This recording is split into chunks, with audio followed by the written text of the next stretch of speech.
Hi everyone, I am Shan. And I am Tam. This is the Real Talk Podcast. On this podcast, we have some candid conversations between us about love, family, faith, relationships, parenting, work-life balance, and everything in between. We hope that as you listen to these conversations where we share our stories, or thoughts, or fears, or hopes, or trials, and where we celebrate our successes, even the small ones, you will recognize that we are pretty much all the same. We want to inspire you to overcome your own trials and recognize that we are never really alone, even when we think we are. We will tackle these topics from the perspective of how they impact our daily lives. We invite you to not only listen, but interact with us and our guests as we have some real talk. When we say real talk, we are being the most vulnerable and honest. We know that opening ourselves up in this space will lead to judgment from others, but we speak from our own experiences, feelings, and thoughts, and we recognize that not everyone is in the same place. We leave everyone to take from our discussions what is worthwhile for them. We won't tolerate or encourage any bashing or incivility from anyone when it generates any discussion amongst our listeners. So in this episode, we will talk about the joys and pitfalls of parenting and how Tam and I have been able to navigate some of life's delicate situations with our children. We welcome you.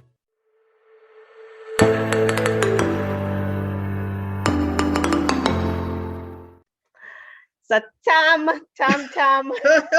Girl. Parenting. To be or not to be is the question that we are choosing to take on today. In the context of parenting, where do we begin? There's Shan? So much. That's what I was just gonna say. There's so much. Even this evening I was saying, Mercy, I need a minute. Right. I need a minute because parenting is not easy. It is not easy. And as what the topic says, the highs and lows, because it is truly an experience and it takes you on different levels, highs, lows, sometimes in between. Sometimes I would say I feel unresolved, right? Because it's an emotional roller coaster at times. It definitely is. It defines a lot about us because I feel like once you become a parent, it's like all your energies become focused in molding this little human, right? You want so much for them, and because of that, you're totally consumed about what is my best effort, what do I do to get this little human into a big respectable human. I always say a good citizen. And a good citizen, and you worry about them. You worry about them. You worry endlessly about them. You fear for them. You want to do everything you can to help them. You want to protect them. And then, even in trying to do that, pouring your everything and your all into them, there are times when you're like, really questioning, am I even good at this? Which I know that came very early on for me. That came within a couple months of having my first child. I remember breaking down in tears, saying to my mom, I feel like a failure. And that was at the very beginning. And she had to say to me, no, you're doing everything that you're supposed to do. You're doing everything that you can do. And it's just going to be a journey. So don't even take that attitude on, like right now at the very beginning. You just know that you're doing your best, and that is good enough. And that's the thing, Tam. And I think as parents, whether you're a single parent, whether you're a male or a female, I think everybody have their own experiences where they feel like, I'm failing this child, Yeah. or I'm not doing my best. And even today when I was thinking of us talking about this topic, and one of the things I thought about is my own experience in terms of single parenting. For many years, most recently my status has changed, whereas now I have someone in the home that supports me with King, but for majority of the years it was just me and King. Right? And being a woman raising a boy and a Black boy as that on your own, it is tough. I remember when I was doing my undergrad degree, and for me, I always said I'm gonna burn me out of school. Come and love school, right? Become the professional That's what I student. said. I'm a professional student, right? They're gonna burn me out of school. But you know what? In all seriousness, because of where I came from and the hardships and stuff, I knew that education would be my way out of poverty. Right. So I wasn't of this mindset. I left Jamaica. The situation was bad, growing up in the garrison and stuff. I wouldn't have come to Canada and not try to do my best. Right. So in the midst of furthering my education and stuff, I got pregnant. And I remember, when I was doing my undergrad degree and King was young, he was in daycare at the time. And I remember we were up sometimes 5:30 in the morning, and I had to drop him to daycare. Then from daycare, I was doing my placement with CAS, so I had to make sure I'm at placement early.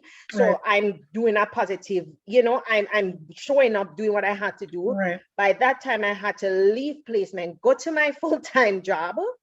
Then when I got break from my full-time job, I would have to pick up King again, bring him to a home daycare, then back to work. And then sometimes I wouldn't be done until midnight. And then one night I remember I sat in the car with King and I cried. And I was like, mercy, God, is this it? Because I felt so alone. And I felt broken because I'm like in the midst of me trying to further my education so I can give him a better life as well. I felt so broken down. I felt exhausted, right? Because it's like it was just me, and I am running around doing so much with him, and it's tough. And in that moment, I sat in the car and I cried. I cried because I was like, God, I just need some support. Even that whole navigating that journey of single parenting or doing it by yourself, that is another layer that is so overwhelming. It's so exhausting. Real talk. Real talk.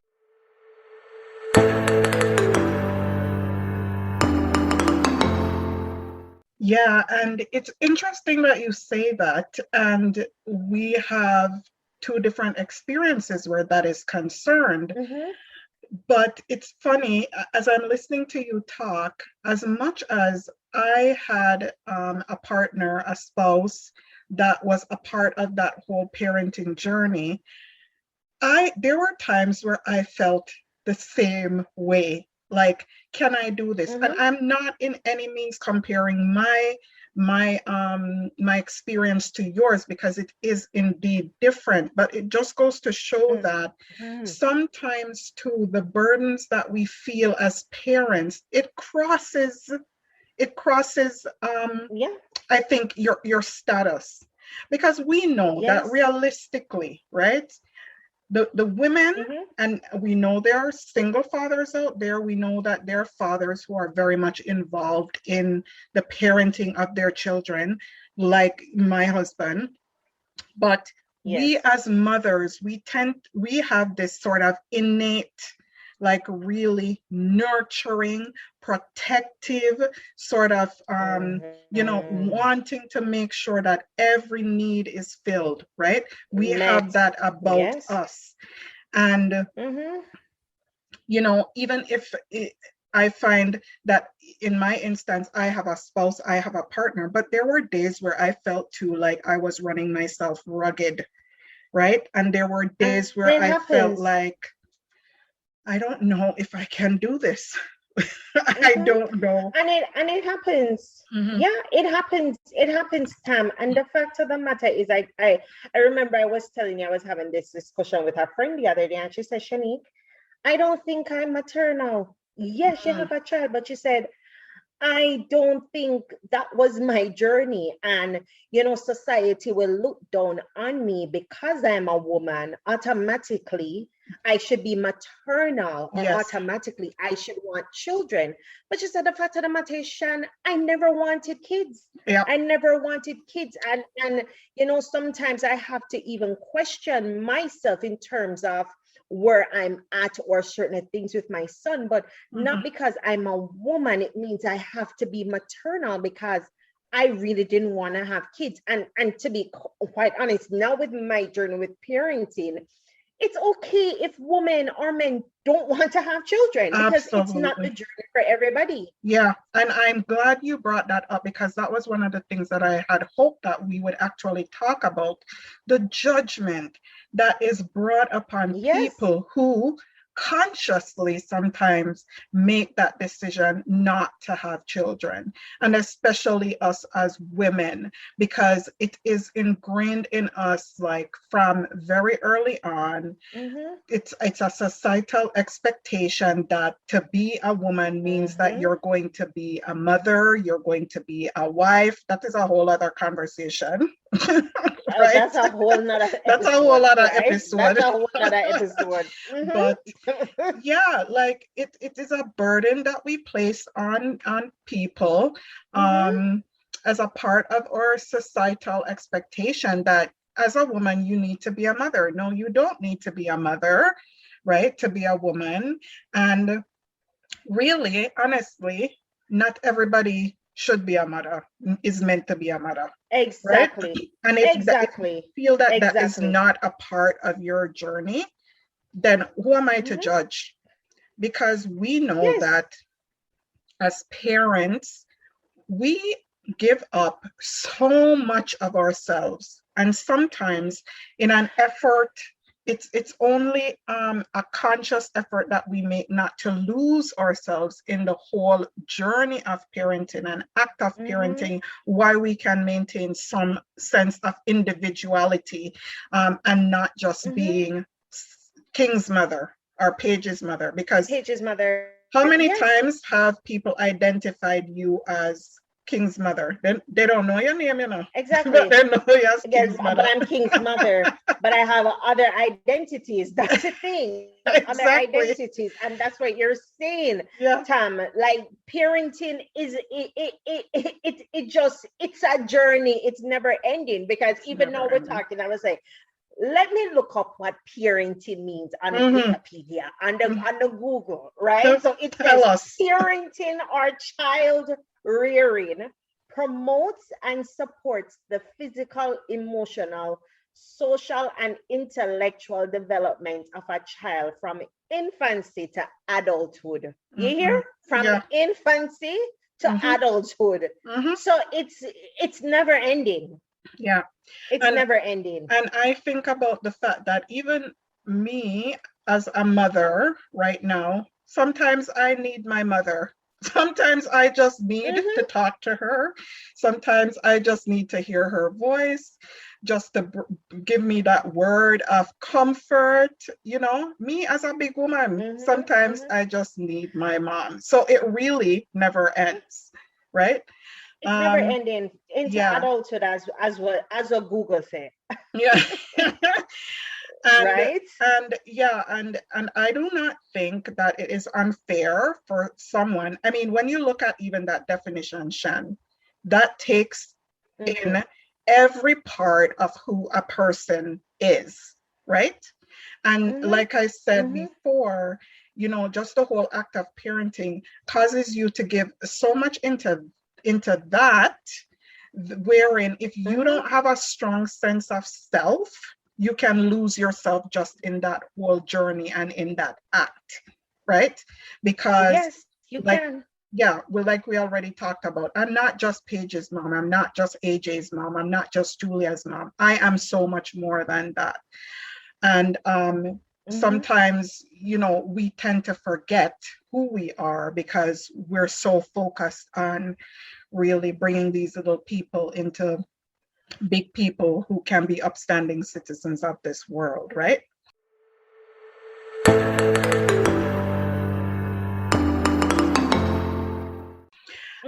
I had a question. I was wondering, what surprised you most about being a parent? What surprised me most about being a parent? I think, wow, I just think it's the guilt. And that's something that we can talk more about too, to elaborate on. But the guilt that comes from you even disciplining your own children, right? And as a parent, when you have to discipline them, the guilt and the remorse and the sadness that you feel from this, because and the Bible even talks about it. God disciplines those who he loves, right? Right. That not means that it not hurt him. I'm sure it does hurt him. And as a mother, sometimes when I see the children have to get disciplined in a certain way and we have to discipline them and be firm with them, it hurts, right? And I think, and I wouldn't say more surprised, but that thing that you spoke about at the beginning as well to Tam is a constant worrying over them, right? To say, am I doing my best with these children? Are they gonna come out to be good law-abiding citizens? Are they gonna be respectful? I think it's the constant worry and that thing in the back of your mind where you're constantly thinking about them. And can we talk about, you mentioned the discipline, the judgment that comes with the discipline from others, from people, right? Just thinking about the judgment that you might actually face when disciplining them in your way, can cause you to even pause, to hesitate about whether or not you should. And when we talk about discipline, we're not talking about physically harming these children. No, just we're not. To be We're not absolutely talking clear about that. But yes. I mean, the fact that you have to take away a toy or take away a device that they love and that it brings them a certain amount of joy. Can I tell you how that hurts to the core? Because it feels, for me too, it feels like you're depriving them of something, So I totally agree with you on that one, that the discipline is something else, and the judgment that comes with that. It's the judgment that comes with that for me. For a number of years before I became a mother, like I would see kids throwing a tantrum in a store. And how the parents may be trying to correct them, and then I'm looking on and I'm like, oh, this kid, or why this parent can't control them pick me. Exactly, right? Because in them shoes, so it's easy to judge, right? Listen, you're not in their shoes. And I'm telling you, the first time I experienced a tantrum of one of my children was in a Walmart. I remember the place. I remember the circumstances. And when I tell the kids about this, Julia, she's like, oh, I would never. And I'm like, yes, you did. It was, we literally had to pick that child up, put her over our shoulder. Patrick had to put her over his shoulder and take her kicking and screaming out of the Walmart. And I'm like, I will never judge another parent for, as an onlooker for things, because it was nothing I did. It was nothing he did. It was just this child being a child. And I'm looking, and I found this stat that said moms are more likely to feel judged than dads are. I don't know how he felt in that moment, but I certainly know But you how I probably felt. felt horrible. Right? Because I'm like, these people must be Mm-hmm. thinking that this child has no like upbringing. Upbringing. Yeah, so this Mm-hmm. stat said 90% of moms and 85% of dads feel judged, right? Just in general. Mm. 46% of moms and 45% of dads say that they feel judged all the time or Oh, wow. nearly all the time. And this is from a Mm-hmm. national parent survey that was done by 0 to 3.org, right? Mm. But yeah, the judgment that comes with that. I think for me, the thing that surprised me the most about being a parent was that after experiencing it 3 times, I still felt like, and I still feel like, I don't know what I'm doing. Like, Mm-hmm. I don't know what I'm doing. Mm-hmm. And the thing about Mm-hmm. that is the fact that each child is so uniquely different. Different. Yeah. And so what Mm-hmm. worked for the first is definitely not working for the second. And it's Mm-hmm. absolutely not working for the third. And Mm-hmm. that is what has surprised me the most, that I thought I would have it down pat. I don't. Mm-hmm. Mm-hmm. And It's a learning, it's a journey, Tam. It's a journey, right? And mm-hmm, parenting will teach you a lot about yourself, because for mm-hmm. me, me know say me very impatient. Like I am very impatient. Even today I was praying, I was like, God, give me patience. God, Mm-hmm, help me to think before I respond. mm-hmm, Help me to be mindful of my words, because sometimes when you're constantly going and doing and so much, mm-hmm. it's easy to snap, Yeah, right? So I have learned, even in this journey of parenting, the importance of patience, right. the importance of thinking before I speak, Mm-hmm, right? And really just taking that time as well to refill myself, right, right? To refill myself, to pour back into myself. I right. know, Tam, you and I have been intentional now about doing our date nights, right? Yes, And yes, with each other, and right. the importance of refilling my own self so I can be the best for them, right? Yeah, Because if you're not at your optimal best, you cannot be the best for them. What yeah. about you? What has parenting taught you about yourself?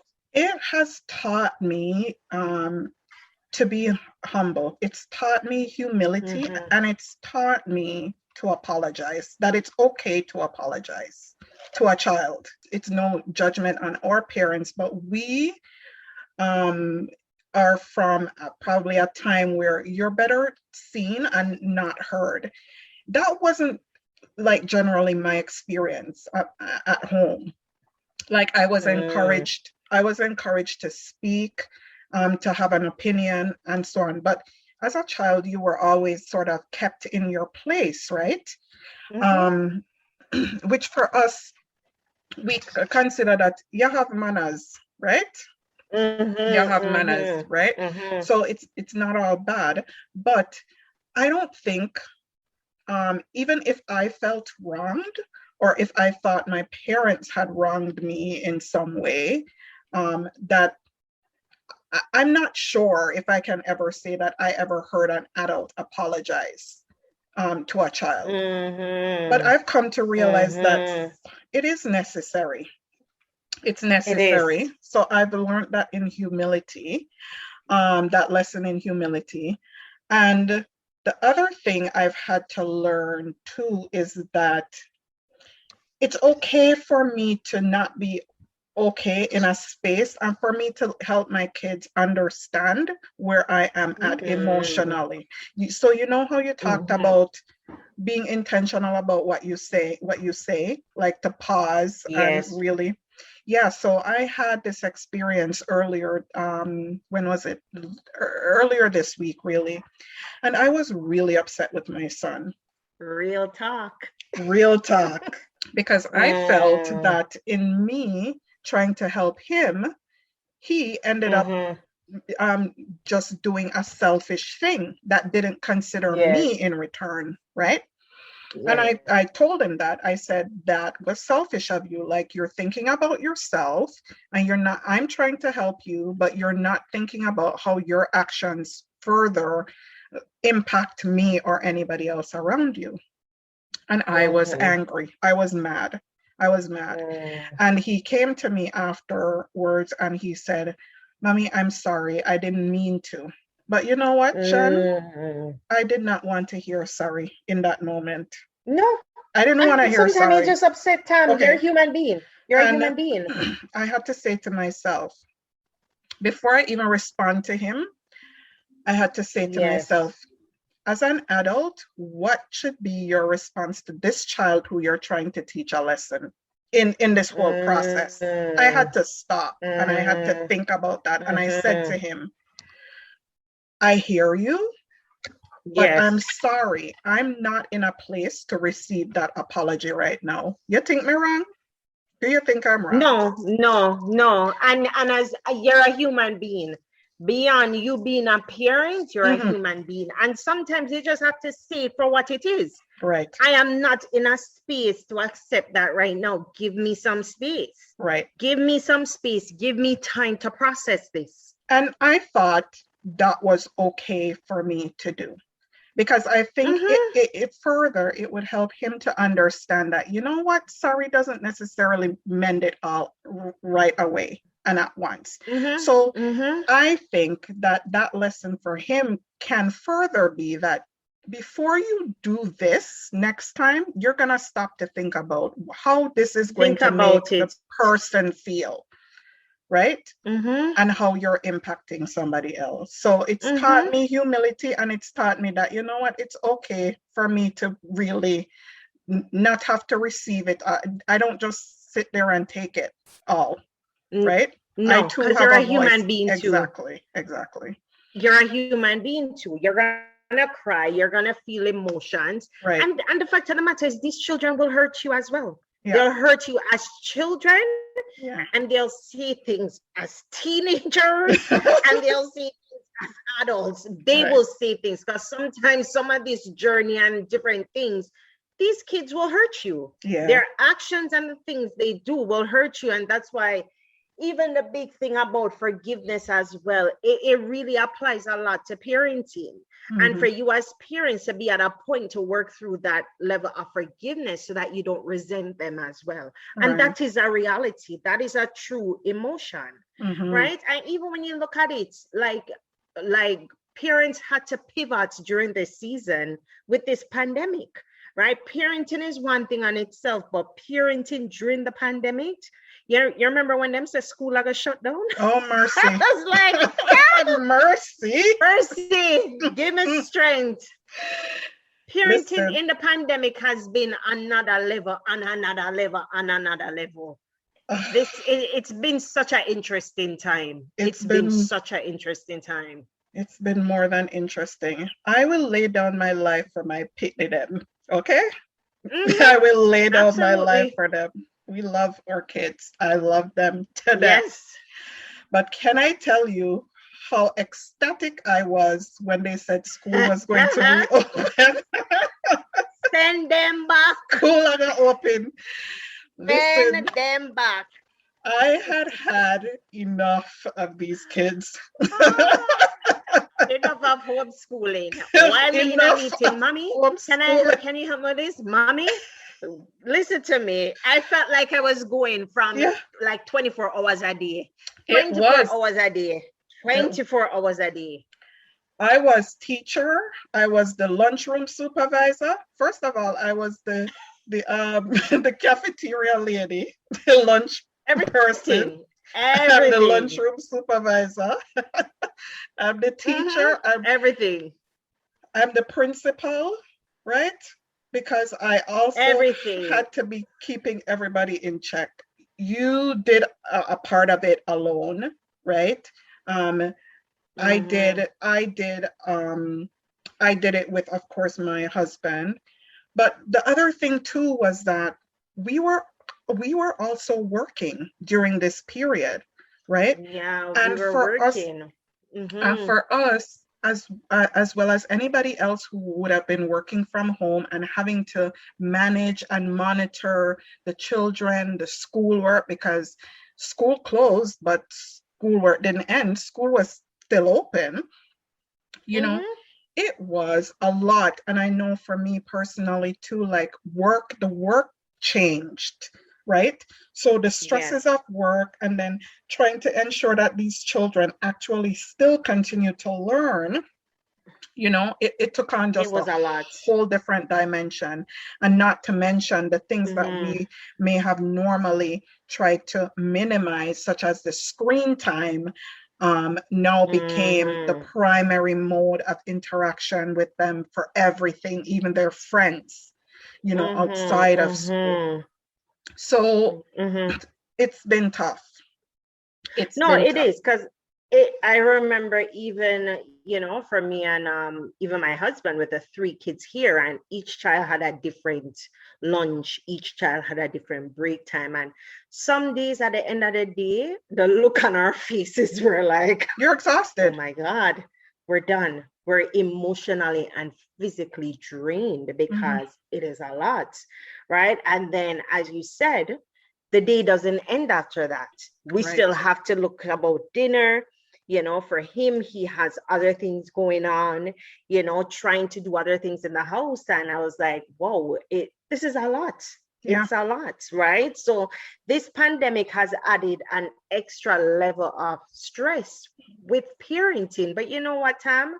Amidst all of the stress and everything, there's so Mhm. much joy that comes from it as well. So much. Seeing these children and they're so resilient, right? Yes. Even for themselves going through this pandemic. And you're really you really have to thank God for them Mhm. amidst the struggles and the difficulties.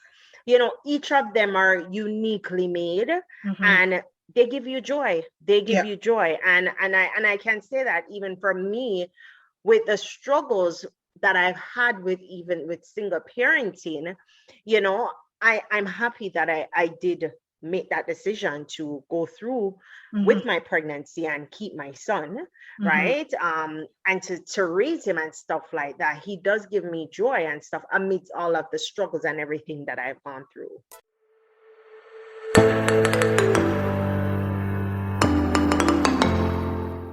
Absolutely.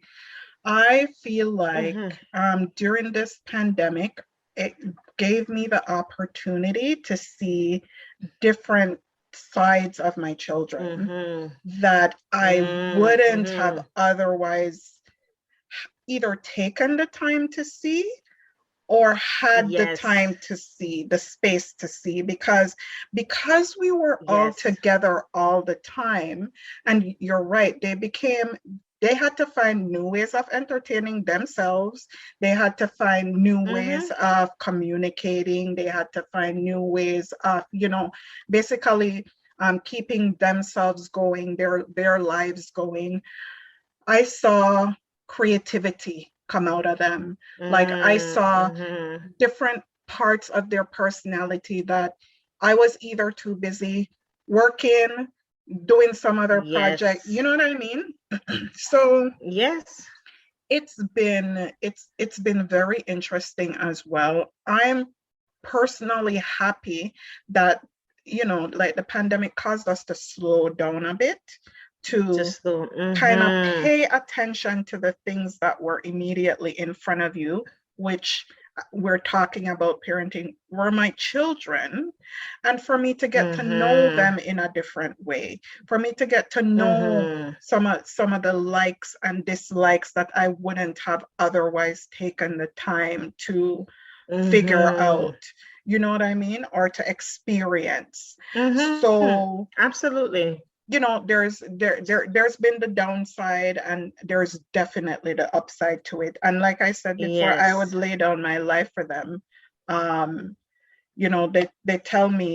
they tell me even in me trying to help them, they tell me how overprotective I am. And it's funny when they send me, Mm-hmm. because my older ones will send me memes or reels or whatever they call them, the little clips on Instagram or whatever, to say, Yes. this is you. That's you, Bob. Of course. You, Bob. Of course. Mm-hmm. Yeah, Mm-hmm. so, But you know what? You have to love them. And, even for those who are listening, I mhm. would say in terms of parenting and, one advice or something, find support systems, Yes. find people that can be a village and a support without judgment. And I think that's important because even where you and I are concerned, Tam, with our relationship, I think we first connected because of our children. Right. And from that, we built on that and built our relationship. And I would say to anyone listening, find support systems and don't beat yourself up if you don't get it. And I wouldn't even say get it right, because I don't think there is a destination with parenting. No. I think it's a process that keeps going. Yeah. But don't beat yourself up if you feel like you're not doing your best, because your best is good enough. Your best is good enough. And find your support system, find your village. I love that. What about you, Tam? Yeah, I absolutely love that support is key. And I actually did find another stat too that talked about the support, how overwhelmed or stressed parents can feel, and how, when they feel like they lack adequate support or no support at all. And it's alarming for me that it says almost half of all parents don't feel like they're getting the support they need. And moms are more likely to say that they have inadequate support, single parents, 54% of single parents who have no other co-parent involved in their child's care feel that they don't get the help that they need, So it really is important for us to support each other as parents. And, just generally speaking, as a community, for those who don't have kids, I know people who don't have kids themselves, but they are like another mother or a father. Mother figure. To other children, right? So it's important for us to identify who those people are in our community, right? Wherever that community is, and to really lean on them. I always tell my son's friends, their parents, who I always try to form a relationship with, that listen, I'm here for you, because as parents, we need to support each other. And we have to. I will do anything it takes. As when I welcome those children into my home, into my space, into my life, consider them taken care of. And I feel like that will give somebody else just a little bit of space for them to be able to be okay on a day when they might not be able to do something, for their kids.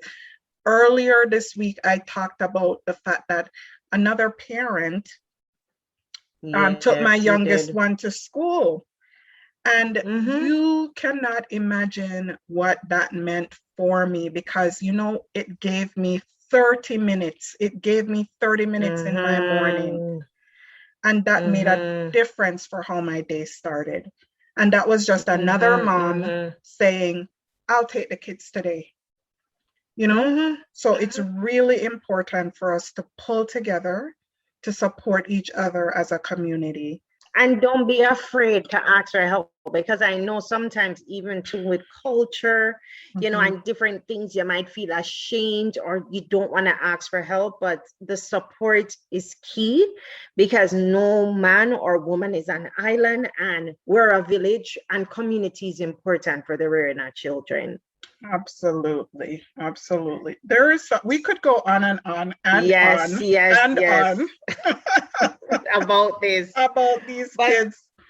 I know, but we just want to give the listeners a little snippet. I know we're gonna have so much more to talk about on future episodes, Tam, but I think this, as I said, this experience of parenting was an important one that we wanted to start with. So And I think it's just, our effort in doing this is just to let people understand, like with anything else. I'm pretty sure, Shan, there is somebody else out there who's thinking the same things that we're thinking, but probably don't have the courage to voice it. They feel like they don't have the space. They might not have a person. And really, listeners and friends, this is just like a snippet of one of many of the conversations that we have all the time, Shan and I. So it's us bringing you into drives to work. Yes, exactly.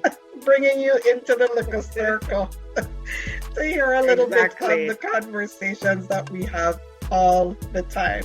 So we really do hope that you got something from this today, that you enjoyed the little bit of conversation. On our platforms where you'll hear this podcast, drop us a line, send us a word, give us your thoughts on something you may have heard today, and let's keep the conversation going. So we do thank you for joining us today, and tune in again for more topics, more discussions, and we look forward to hearing from you.